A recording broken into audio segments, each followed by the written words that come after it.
and welcome to The Public Good. This is Sam Magavern from the Partnership for the Public Good, or PPG, which unites over 275 community organizations working to build a better Buffalo. Delighted to be joining you every Tuesday at 7 p.m. on Power 96.5 FM and Mix 1080 AM, and every Tuesday at 1 p.m. on Facebook Live. Today we'll be joined by 4 Cornell University High Road Fellows talking about their work here this summer in a diversity of venues. Don't forget to follow PPG on Facebook and Twitter, and of course you can always get great information on our website, ppgbuffalo.org. The Public Good is sponsored in part by Univera Healthcare, real people who really care. You can get video from the show on our Facebook page and highlight videos on our YouTube channel. A couple of quick announcements for you. This Friday, July 27th at 10 a.m. is the High Road celebration. So these 4 wonderful High Road Fellows and all of their peers will be presenting on their work in the community this summer. That is this Friday at 10 at the Buffalo History Museum. It's free and open to the public, and there's a Facebook event page for that. So it's the High Road celebration this Friday, 10 a.m. at the Buffalo History Museum. Tonight, author Susan Bartley will be talking about her new book on education and equity. Susan's a Buffalo native now living in Portland. She's got a new book about education. She'll be talking about that with Dr. Sean Nelms from the University of Rochester and Idris Wahid, creative and visual artist and educator here in Buffalo. You may know him from the Freedom Wall and as many other works of art around town. So Susan Bartley with Sean Nelms and Idris Wahid tonight talking about her new book, and that event is free and open to the public. It's at Just Buffalo Literary Center, 7 p.m. That's 468 Washington, Just Buffalo Literary Center for that book talk from Susan Bartley. And this Saturday, July 28th, our friends at the SEPA Gallery will be opening an amazing new exhibit called Coming Home, Re-Entry After Incarceration, telling the stories of formerly incarcerated people's experience returning to society. That event is also available on Facebook. You can check out the event page. You can turn the volume down. Thank you. All right, with that, I want to welcome our 4 High Road Fellows to the show. We have 4 wonderful fellows. Hannah Bollinger from Western New York Council. Yeah, the Western New York Council on Occupational Safety and Health. You're from Winkosh, okay. Ashni Verma is with the Western New York Environmental Alliance. Richard Gann right here at PPG, and Shara Safer has been over at Open Buffalo. They're going to be talking about their experiences this summer. Great to have you all here today. So Ashni, we'll start with you. So tell us about what you did at the Western New York Environmental Alliance this summer. Yeah, so this summer I've been working on applied research on regenerative development in Buffalo. So I'm working on creating a field guide of sorts that allows people to explore some of the campaigns that the Western New York Environmental Alliance is involved with, and working on that really push these ideas of regenerative development. And for some background, so I'm not just like saying random buzzwords, regenerative development is the idea that in developing something new, you have to not only stop the bad things that are happening, but you also have to promote good things as well. And you have to, only do that which will benefit the whole society, and not extract resources from certain groups in order to benefit others. Fantastic. So for those who aren't familiar with the Western New York Environmental Alliance, do you want to say a few words about what that organization is? Yeah, so the Alliance is an umbrella organization of sorts for over 100 other environmental nonprofits in Western New York. So we do a lot of communication things, so like connecting these different organizations who are all doing amazing work in the region, but who may not have access to each other and may not be able to place their own projects within the larger framework of environmental advocacy in the region. And then we also work on different campaigns like our Outer Harbor Coalition and Youth Climate Justice and the Collaboratory on the Regenerative Economy. Fantastic. So you've been studying this idea of regenerative development, regenerative economy. What examples have you found of it in Buffalo? Yeah, so going to some of the things that I just mentioned, one of the campaigns that I'm covering pretty intensively is the Outer Harbor, and the movement to preserve that land and to have it classified as public green space has been really influential and really showcases those ideas of regenerative development. So we've got our Outer Harbor Coalition working to to promote development on that land that does not that doesn't encourage sprawl, and that that protects the space that is so important ecologically for pollinators and animals and the people themselves. Allowing people to have that access to the public space, to the green space, that will feed back and help with human health, and it will improve quality of life in Buffalo. So you've got this holistic project that on the surface may seem one-sided, like, oh, you're trying to help the animals, you're trying to like make sure that more trees grow in this area, but it's also having very large impacts on the people themselves and the all of the beings that interact with this space. Well, and people love to be near the water. It's such a great experience that everyone always craves, and so to have this resource, this beautiful Lake Erie shoreline available for everyone, and not to put condominiums up there so that only a few people can enjoy it, is one of the central messages of our Outer Harbor. And as you say, it's been very successful. There was talk of putting housing development out there a couple of years ago, and people really made their voice clear that they wanted that to stay public and stay green, and the people in charge seem to have really heard that voice and are proceeding much more in that direction now, which is great to see. So that is certainly a good example of regenerative development and regenerative economy. Nice to hear about. Shara Safer, what have you been up to at Open Buffalo this summer? Sure. So at Open Buffalo, I've been working a lot on our Justice and Opportunity campaign, which interacts with the criminal justice system and tries to make the criminal justice system more equitable in a variety of ways. A lot of our initiatives right now are focusing on the entry point to the criminal justice system. So we're working with police to ensure that people aren't arrested for low-level offenses, that people aren't facing outsized consequences for offenses that don't really harm the public safety in any way, and we're trying to make sure that when people do face consequences for any crimes they may have committed, that those consequences are equitable regardless of who that person is. So what are some of the techniques that Open Buffalo is recommending that the city and the police department might adopt that would do what you're talking about? Sure. So one of our main initiatives right now is called the LEAD initiative, which stands for Law Enforcement Assisted Diversion.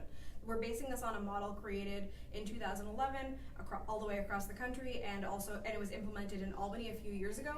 Basically, law enforcement will identify people who are at high risk for a variety of different social problems. So people who are living in poverty, who might not have homes to go back to, people who might struggle with drug problems or mental health issues, and who would be able to get help from various social services rather than just being sent to the criminal justice system, which could exacerbate a lot of their existing problems rather than help solve them. We found that this program in Albany at least decreased recidivism by, I think it was 60%. So we're hoping that gets implemented relatively soon. And are you getting a positive response from the community and from law enforcement about the idea of bringing law enforcement assisted diversion to Buffalo? We've definitely gotten positive responses from a bunch of people. I know that there are a lot of people who are active within the criminal justice system, or people who are hearing about it for the first time who have a very positive response. There are many people within law enforcement and just people who haven't necessarily interacted with the criminal justice system in that way who don't fully understand the need for it. We think that as we spread our message, we've gotten a lot of positive responses, and as we continue to provide data to them, we've gotten a lot more cooperation. So we hope that's on its way. Yeah, I know the district attorney's been very supportive. When he campaigned for office, he said he endorsed the LEAD process, and I know that they've been working on it, and it's been very popular with the police in Seattle and in Albany. And in Seattle, I know that police officers who didn't get to use law enforcement assisted diversion were jealous of the officers who did, because they saw it as much more effective way to deal with some of the underlying problems that people were having that aren't addressed well by putting people in jail or arresting them but that can be solved with good social services. So good to hear about that. Do you want to mention Fix-It tickets? I know that's been a concept that's got some traction at the city. Sure. So we have a bunch of different recommendations that we're providing. One of them is providing Fix-It tickets. So instead of people facing immediate consequences for a problem, or maybe it's like something wrong with their house, they're not maintaining their property properly, or there's something wrong with their car, they need to get it inspected. Instead of facing consequences for that, like a large fine that they might not be able to afford, the police will give them a Fix-It ticket, which gives like a short time frame to fix that problem, and then after that they'll face consequences. But usually that's just a warning, so if someone doesn't know that there's a problem or doesn't realize how big of a problem it might be, they can get it fixed before having to suffer really outsized consequences. And I know there's a lot of interest in that at the city. I remember when we reviewed our recommendations with Council President Pridgeon, Fix-It tickets was one that he really supported and wanted to see happen in Buffalo, which is great to hear. So good to hear about that. Why don't we turn to my left now and talk to two of our other high roaders. So Richard Gant, you've been right here at PPG. We've of course been delighted to have you this summer. Tell us a little bit about what you've been working on. So I would say my projects, I have several projects. Two of them I would say are more focused on capacity building, just sort of providing the resources to get other organizations thriving in a fast-paced environment, what looks to be a fast-paced environment. So the first project that I worked on was sort of a memorandum on how land banks and community land trusts in particular can partnership together so that the community land trust can acquire more land and essentially create more areas of permanently affordable housing. The second project that I was working on was a boards and commissions guide for emerging leaders in the community. So we work with Open Buffalo's Emerging Leaders program as well as their Democracy Fellows program. And those are people from communities that have faced injustice. And so these are the people who we really want to get into the community positions where they're making decisions in development. So essentially that is a sort of almost qualitative database for streamlining it's a centralized information platform essentially, where they can look at it and it sort of streamlines the process of getting these leaders into those positions. My final project that I'm currently working on right now, that's based on targeted hiring, so it's going to be a policy brief. Essentially, it's a more action-oriented research. And so I'm going to be looking at essentially what is targeted hiring, who are we looking to include as targeted workers, and how do we do that? And for folks who haven't heard this phrase before, what is targeted hiring in a nutshell? So I would say targeted hiring is essentially the practice of using local workers in the surrounding area as opposed to people from, say, for example, Florida or Ohio or all of these other places that really aren't local, where essentially the goal is to not only have local workers get better jobs than what they're working right now, but also to sort of keep the money that we invest in our economy into these local areas. And it's been used around the country also to direct jobs to the people who need them most. So some targeted hire programs will call out certain zip codes where there's high unemployment, or certain types of workers like people coming back from incarceration, or people who've been on public assistance, people who've experienced homelessness, and said, okay, we will really want to help these people get jobs because there are a lot of barriers to them in the normal job market, so we'll create targeted hire so jobs get offered to them first. Yeah, absolutely. No, it's definitely more targeted in the sense that we're looking at areas of highly concentrated poverty. I think the term is extreme concentrated poverty, right? And so the goal is to really get these people who are in poverty because of unemployment or underemployment, jobs or better jobs potentially than what they have right now, and sort of streamline the process again, because it's very time consuming, both resource-wise and time-wise, to have to look for another job. Yeah. I just want to back up to your work on the boards and commissions, because that's a resource that I think a lot of people are going to be interested in once you've finished creating it. So you've been going through the city and the county and all the regional bodies and identifying all the different boards and commissions that citizens can serve on. And some of those boards and commissions in particular really have an important role in making some of the key decisions about our water service, about our sewers, about land development and zoning and planning, about public transportation. Roughly, I mean, just wild, I don't know if you probably don't have the number off the top of your head, but you've looked at, what, over 100 maybe boards and commissions? Probably, yeah. It's definitely a lot. And what information have you gathered about them? What are those sort of categories of information you've found out about each one? Yeah, so part of what we look at is how people are appointed. So basically, how many positions are there, and how are they appointed? Are they appointed by the mayor? Are they elected by, for example, in the municipal housing authority, are they elected by tenants? Essentially, what does that process look like? And then we're looking at who the current members are, as well as the number of vacancies, so that when people like Democracy Fellows or emerging leaders are trying to find where they can best serve in these positions, it's all in a centralized place, as opposed to, for example, the 100 plus citations that I have for finding this information. Yeah, I think people are going to be very grateful, because you think about how do you get into public service, and a lot of people are going to think, well, you run for office, but there are not that many elected positions in government. There are a lot more appointed positions on boards and commissions, and you can make a real difference on those. So it's a great way for people to look into getting into public service, will be to look through your resource and say, oh, you know what, I have a passion for the arts, or for the environment, or for bicycling, or for public health. Here's a board and commission that has some authority over that issue. So looking forward to being able to share that out with people. All right, Hannah Bollinger has been at WNCOSH, Western New York Council on Safety and Occupational Health. Tell us about what you've been up to this summer, Hannah. So I'm working at WNCOSH this summer, and we have kind of two functions. There's the safety and health portion, which has a lot of education and training, like OSHA trainings. And then there's also the Worker Center, which is the part that I'm on. And we do a lot of worker rights advocacy, we do outreach, we have a legal clinic.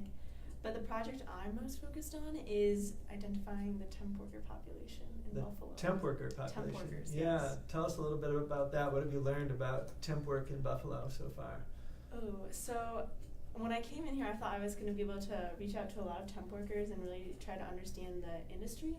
But it's a very tight industry, so finding an entrance in there to understand workers and the issues they face on the job has been a challenge. But so far I found that the current community and the relationship with temp workers is very individual and not always representative of like national trends and like what we're hearing about temp workers today. So I don't know if maybe I have a too small of a lens so far, but the scope of temp work in the community is out there. Yeah. And then also its relationship to access to like equitable jobs that promote growth is definitely at odds with one another. So. Yeah, so tell us a little bit about that. So why would WNCOSH have a particular interest in temp work? What are some of the issues that surface with temp work that have to do with health or safety or equity or career development? So a lot of the problems that temp workers face on the job is that they are hired by a staffing agency, but they're working at another location, so someone else is controlling the work that they're doing. So they often don't receive the proper training or the equipment to do their job safely. They're often not paid properly. They receive like the lowest wage that the staffing agency will provide. And then in addition to that, they have way fewer channels and opportunities to address negative issues at work, like any harassment, discrimination, wage theft. The labor laws and then state laws don't cover them equally. Yeah, as you say, everything gets tricky when you're technically the employee of the temp agency, but you're working at a work site for a company that is controlling sort of the main terms of your employment. And as you mentioned, the health and safety can be a concern. You often hear of temp workers working alongside permanent workers and yet not having the same training and safety, sometimes not having the right safety equipment. Like the permanent worker might have goggles, but the temp worker doesn't for some reason, or situations like that. So glad to know that you are pursuing that. All right, let's go back around the circle and find out a little bit about what you've learned about Buffalo, and in particular what you've learned about some of the equity issues and challenges and solutions facing Buffalo today. So we'll start with you, Ashni. What struck you? You're not from Buffalo. You've spent 7 weeks here now. You've studied Buffalo. both in kind of a class setting and out in the field. Mhm. What are some of your learnings so far? That's an interesting question. I'd have to.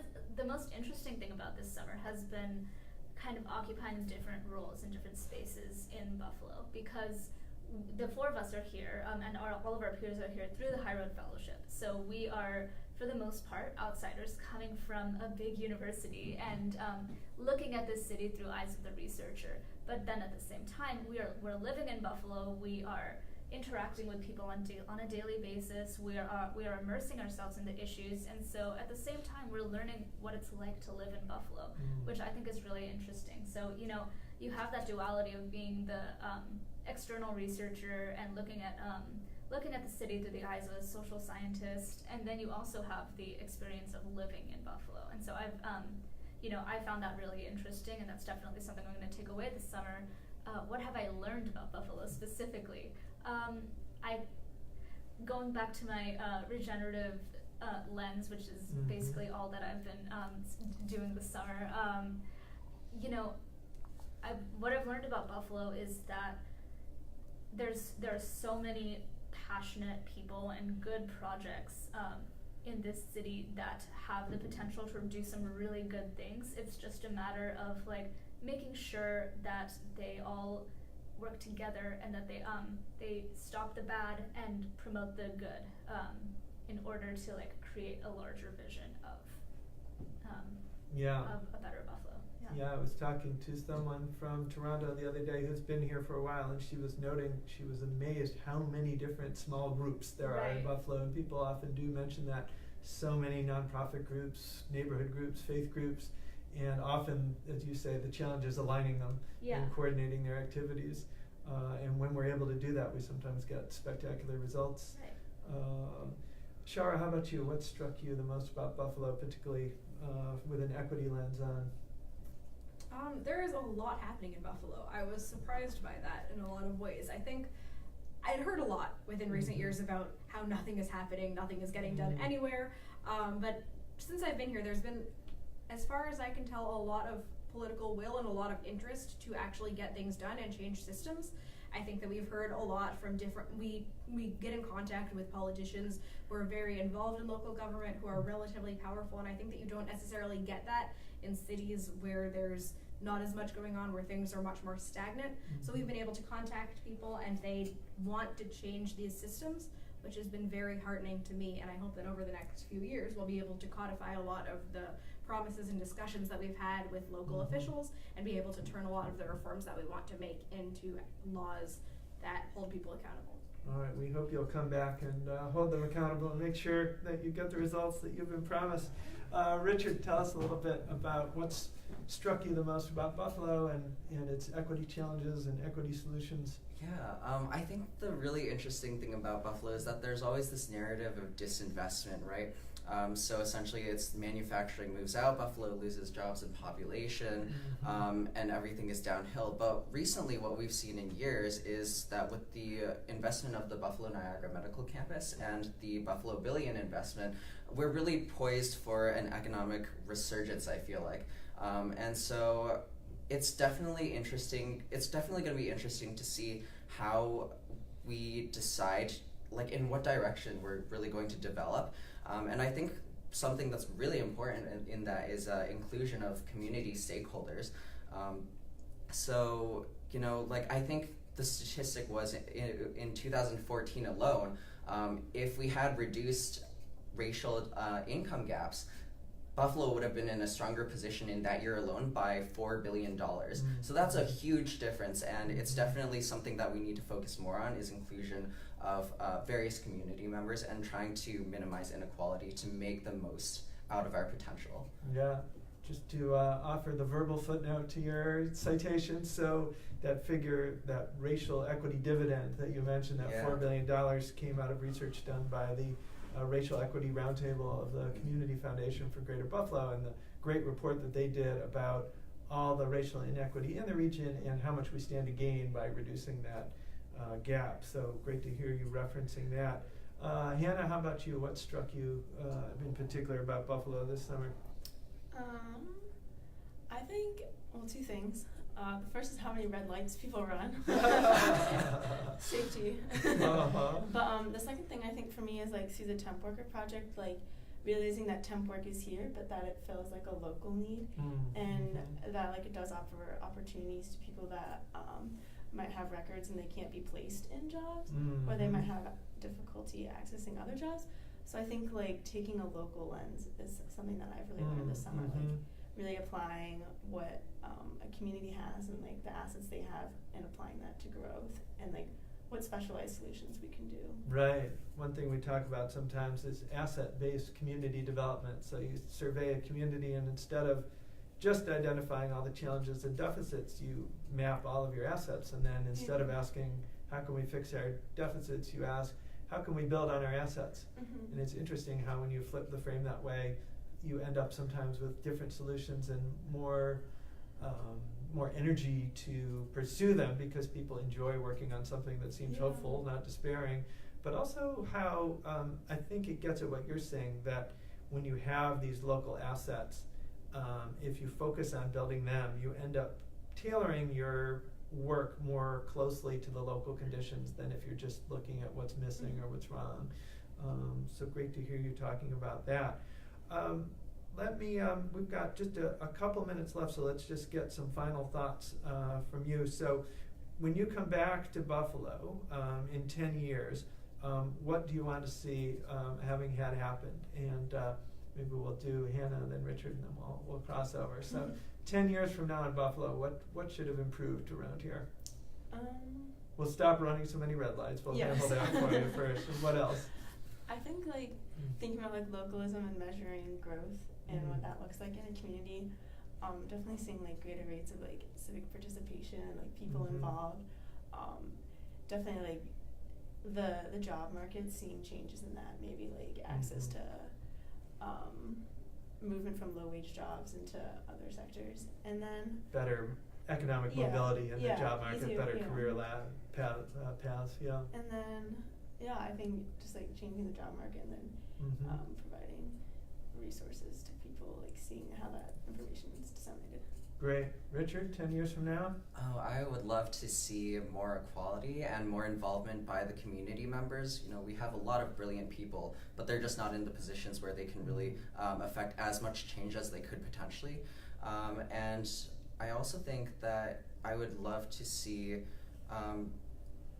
just, I guess, more awareness of what's going on in the community as well between members, because there's often sort of a disconnect between developers of the community as well, but between those developers and the people of the community who have been here for decades. Yeah, really. Wonderful. Okay, we're gonna work on that. All right, Ashni, 10 years from now, what should we have done in Buffalo?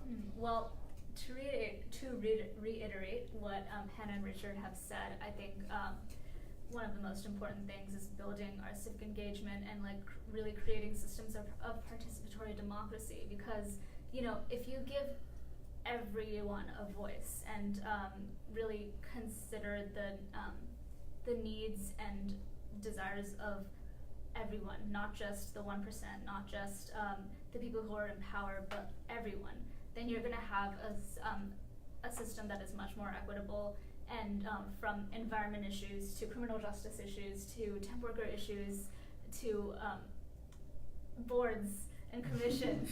You're going to have people that, or you're going to have communities that are much more diverse in thinking and in composition, and you're going to have that.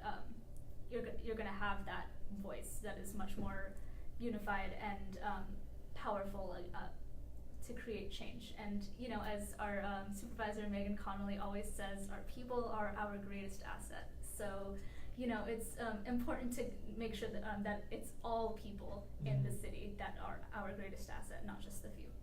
Fantastic. Sharon, you get the last word. What do you want to see change in the next 10 years? That was very overarching, so I don't have a ton of things that I want to see, but in order to make that happen, I think that we need to have a much more equitable housing system. We need to give people better access to places that they can live. We need to give people better access to jobs. We need to ensure that when people have an interaction with the criminal justice system, that they have a way to deal with that productively and equally.